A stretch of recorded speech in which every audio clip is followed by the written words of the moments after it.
This thing on? Hello, everybody. Trey Ratcliff here. How are you? I am going to make a series of videos about my book and other recommendations. I have quite a robust recommendation list I keep on my website, richly festooned with many descriptions of that sort of thing. But I've got so many to talk about that I'm just going to make a series of videos and kind of do some overviews and then do some in-depth reviews as well. I think I'm going to start on the spirituality side of things. I've had some, this is a beautiful garden, by the way. I am in Queenstown, New Zealand. That's where I've lived for 15 years after I moved from Texas. Short version is that I'm pretty much a lifelong atheist, but no longer.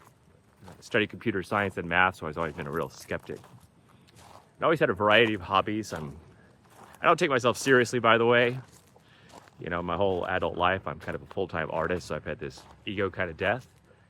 However, I do love books, and I'm quite well read. I read about 2 books a week.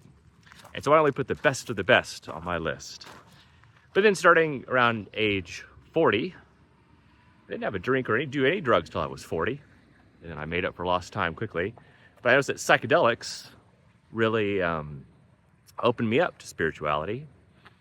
I've done many ayahuascas, and I've got a rich history of these things. And then quite recently I had a near-death experience where I went to the other side for a while, which really got me into spirituality. So let me share some of my favorite authors here with you. Let's move up here a little bit. We're going to be walking through the Southern Alps today. I like to go out and hike 2-3 hours a day. So I thought you could join me for part of it. Let's go. And when I talk about spirituality, no, I'm not talking about any particular religion. After I came back from the other side, whatever you want to call it, whether it's, I call it the source or the spirit world, you can call it heaven or the great beyond, it's all the same place. It's so full of love. I have many other videos about that. I'll touch on it with the other videos. But yeah, it's not like I came back and I became like a hardcore, like born again Christian or a, Muslim or Hinduism or Buddhist or anything. Although I'm very familiar with all those. I went to an all-boy Jesuit school. I've had countless years of theology, so I'm very well versed in all the major religions. So mine, it's kind of maybe a mixture of all of that, combined with all these amazing books that I'll talk to you about. Yeah, so I'm not trying to indoctrinate you or convert you in any way, but I've always been fascinated by the nature of reality. I mean, what the fuck's going on? Why are we here? And I think I've figured a lot of it out. I'm not going to say I'm 100% sure, but I'm, a good 98%. Let's give it that. I always have room for a bit of self-doubt. All right, I'm going to hike up here uphill for a while, get up into the high hills and mountains, and then I'll record more video. I don't want to record video while I'm going uphill. Okay, let's get into it. So these are the 4 authors I'm going to talk about briefly today, and in subsequent videos, I will tell you more about their books. And I think this is the best way to get into this stuff, right? And even if let's say that your goal isn't even becoming more spiritual or having an awakening or anything like that, or maybe you're somewhere along the path of your own awakening, these will accelerate you. Maybe you just want to have a more harmonious life, full of peace and serenity. I think the key to life is pretty simple. Just be loving and be kind and help other people. People make life way too complicated. But these books will help you understand yourself, All the answers are really within. They help unlock stuff within you. Anyway, blah, blah. So these are the 4 authors. Number 1, Dr. Michael Newton. Number 2, you go one of 2 directions. Dr. Brian Weiss or Dolores Cannon. 2 and 3 are swappable. I'll tell you about the books to start with in a second. And the 4th one is the great Sarah Breskman Cosme. Beautiful little vineyard there. I'm headed up this curvy path towards the top of the hill. beautiful day. All right, book number 1, numero uno, for my Latin crowd, is Dr. Michael Newton's Journey of Souls, The Life Between Lives. And this is the very first book I read when one of my besties, Emily, came over to stay with me at Christmas for a week, and she brought this book. And it was like a paper book, and I haven't read a paper book in forever. I read Kindle or audiobooks, but I was like, I picked it up and read it. And this has been 6 months after my near-death experience, where I was still trying to figure out what the hell happened when I went to the other side. Because I remember after going down the tunnel, and I'm not going to tell you the whole story now, but then I was surrounded by all my soul friends, my soul cluster, my soul family that I've been down here to Earth on many, many times with. I felt like I just completed Mission Planet Earth. And that feeling really stuck with me. And this book kind of then reinforced that. So Dr. Michael Newton, like all of these people, are all like licensed psychotherapists. And they realized that a lot of stuff they were doing, a lot of their therapy really wasn't helping people. And then when they started to go into this deep hypnosis and look at past lives, that was apparently what was causing them a lot of issues in this life. Like a lot of the shit you go through in this life, whether it's relationships or pain or, physical stuff, a lot of it you just inherited from a past life. And as you go through these hypnosis sessions and go into incredible detail in your past lives, it helps you realize stuff in this life, and it just gets fixed. At least it makes this life make a lot more sense. But anyway, so Dr. Michael Newton's work in particular it focuses a little bit on previous lives, but mostly what happens after you die and before you decide to come back to Earth. With your soul guide, your soul council, and God, and angels and archangels, all that stuff, you all work together on a plan to come back to Earth and fix karma, to move from fear into love. And that's the underlying theme of all these books. That's what we got to do, is move from all the negative human emotions of anger, greed, fear, inability to forgive, holding on to grudges, being a victim, all that stuff. Instead, move to love and harmony. And I think in Journey of Souls, he has about 30, 40 case studies. These are 30, 40 different people who come from all walks of life. Some former atheists, like me. Some are Christians, some are Buddhist, Islamic people, Jewish, all over the show. But they all have incredibly consistent stories of all the stages of the afterlife. And how long you stay up there before you decide to come back. You don't have to come back to Earth. Most people choose to come back because it is apparently the hardest school in the universe. You could reincarnate on other planets. There's pleasure planets. There's all kinds of stuff you can do. But this is the one where you really do the hard work. And that makes sense. And then he has a sequel to that called Destiny of Souls, where he has another 40 or 50 case studies. And they're just fascinating. I'll do a more detailed book report on these things later, but that's a good one to start with. It's a good gateway drug. Okay, now second, you have a choice between Dr. Michael Weiss, who wrote Many Lives and Many Masters, or Dolores Cannon, who has written 15 books. I think I've read 13 of them. Most of them twice, by the way. So, I don't even know where to start with. I think one interesting thing, if you're skeptical about this past life type stuff, which I used to be, reincarnation, and the overall system, it's actually a beautiful system. You get to coming back to Earth, and you play different roles every time, and you keep coming back with the same group of people. Oftentimes you do pick your parents, apparently. There's a joke that you don't get to pick your family, but apparently you do. By the way, back behind me are the Remarkables and Lake Hayes, down here in the Southern Alps. In a few months, it'll all be covered with snow. Yeah, so you come back many times, and you often swap roles.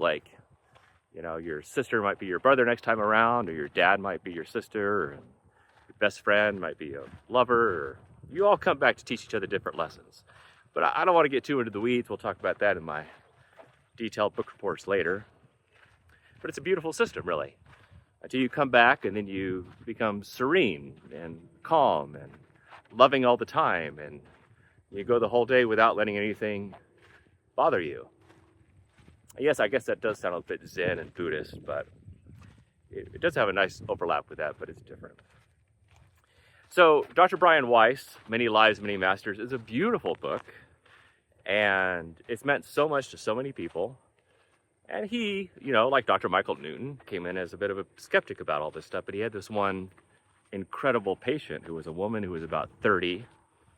She had all these issues in her life, and not just physical stuff, but stressed out, anxiety, blah blah. And then she started to go into her past lives, of which she had like 88, and she would go into incredible detail about like the outfit she's wearing, what job she was doing, and what role she was playing. And this is just a regular woman. I think she was like a lab assistant or something, and she was not into past lives. And yeah, just the detail is fascinating. But also in that book, like her higher self or a higher consciousness comes through and speaks directly to Dr. Michael Weiss, and has all these incredible messages that are meant just for him, and stuff that no one knew about, like his son dying and how his son died, and his father. And so it ended up like, yes, he was giving therapy to this woman, but she also gave him incredible therapy sessions that just blew his mind. It came through, it's almost like she had a different voice or something. It's wild stuff. It's incredible. That's a little twist that comes, I don't know, about a fourth of the way into the book. These are all great audio books too. I recommend that because they often use different voices. Like there's the voice of the person that's hypnotizing the person, and then there's the voice of the person that's being hypnotized, and they alternate. So it sounds a little podcasty, and I just like hearing different voices. All right, number 2 or number 3 would be the great Dolores Cannon. Man, she's amazing. Thank you to Marlo for recommending her to me. As I got into this stuff, I started seeing so many synchronicities in my life, and so many doors and opportunities opened as it kind of awakens stuff inside of you. It's weird. So Dolores Cannon passed away a little over a decade ago, and she came up with a super interesting hypnosis technique called QHHT, Quantum Healing Hypnosis Technique. And now she's trained thousands and thousands of people around the world, including number 4 on the list, Sarah Breskman Cosme. And you can actually find these therapists in your town, do your own past life stuff. It's just interesting, if nothing else, but it can answer a lot of questions. And the number one question most people go in with is like, what's my meaning in life? What the hell am I supposed to do down here? Or am I doing the right thing? Or am I off track? So Dolores has written about a myriad of different things. Which book to recommend first? Well, I would recommend, they're all great. I would recommend The 3 Waves of Volunteers for a New Earth. And it's one of her most recent ones before she died. And in it, she basically talks about how there's all these new souls that have been incarnating on Earth that come from harmonious places. And some of us, I don't know if I could be so bold to include myself in one of these groups, but perhaps we're here just to help,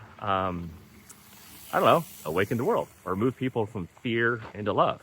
Because if you're stuck in fear and anger and resentment or greed or power for the sake of power and all that stuff, that's not the right path. That won't get Earth to where it needs to go. And as more and more people become awakened, the better it's going to be for the Earth and all of us. Fascinating book. And then in her other books are also incredibly fascinating. She gets into all sorts of stuff, but I'll get into that in the book reviews. And the last one is one of my new favorites, Sarah Breskman Cosme.